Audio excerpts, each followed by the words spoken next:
சார்ந்து இருக்கிறோம். நான் அதிகாரத்தை பயன்படுத்தி, தேவ வார்த்தையை பயன்படுத்தி ஜெபிக்கும் போது நிறைய பேர் நான் அதான் சொல்லுவேன், ஏசப்பா என் ஜெபத்தை கேளுங்க. ஹே ஆண்டவர், இன்னும் எனக்கு சுகம் கொடுக்கணும் சொல்லாத, சுகத்தை கொடுக்கணும். உங்க தழும்பு எங்க? உங்க தழும்பு எங்க? நார் நாராக பிக்கப்பட்ட அந்த சரீரம் எங்க? அது எனக்கு தானே. அந்த சரீரத்தை எனக்கு கொடுங்க கேட்கணும். அந்த சரீரத்தை கொடுங்க. இயேசுவின் நாமத்தால கட்டளை எதை சொன்னாரு?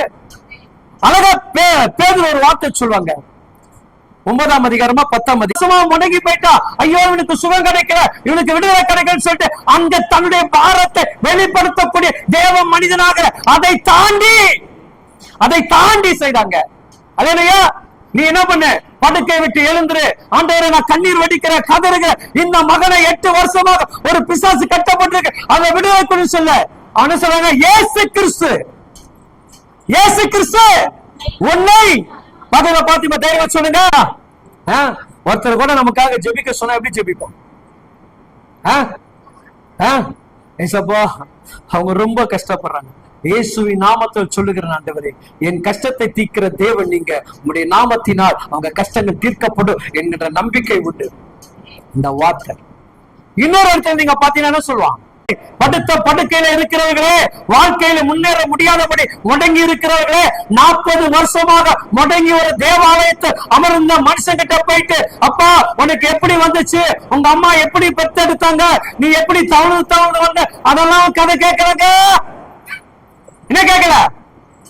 கதை கேட்கிற சிஸ்டர் பிரதர் என்ன கேட்கறாங்க? அற்புதம் என்ன கதை கேட்க கூடாது.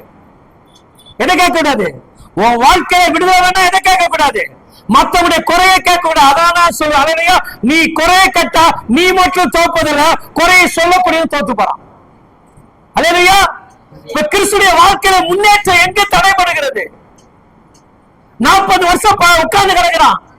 வந்து பார்த்துட்டு கைய புடிச்சு பார்த்தானா, இல்ல காலை புடிச்சு பார்த்தானா, இல்ல நீ எப்ப அப்படி உட்கார்ந்து இருக்கிற, என்னடா உனக்கு இந்த பிறப்பு, ஏன்டா இப்படி பிறந்தன்னு சொல்லிட்டு அவன பண்ணல.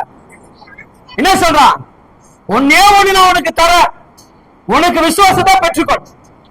எனக்குள் இருக்கிற தேவன் இதை செய்வார் என்கின்ற நம்பிக்கை எனக்கு வந்தபடினால்தான் இப்போ நான் உங்ககிட்ட பேசுறேன் என்கின்ற தைரியமாக பேசுற அந்த மனிதனுடைய அபிஷேகம் உனக்கு வேணுமா? எனக்கு வேணுமா? அதானே வேணும். போயிட்டு எப்படி அடிபட்டுச்சு பார்த்து போக கூடாதா? நீங்க சரியா போயிருக்க மாட்டீங்க. அதனாலதான் என்ன ஆயிடுச்சு, நம்மளுடைய ஆறுதல் பாத்தீங்கன்னு வச்சுங்களேன், உலக அளவு சமாதானத்தை கொடுக்கக்கூடிய ஆறுதலா மாறி. எப்படி மாறிடும்? உலக அளவுக்கு கொண்டு போயிட்டோம் நம்ம சமாதானம். அல்லேலூயா.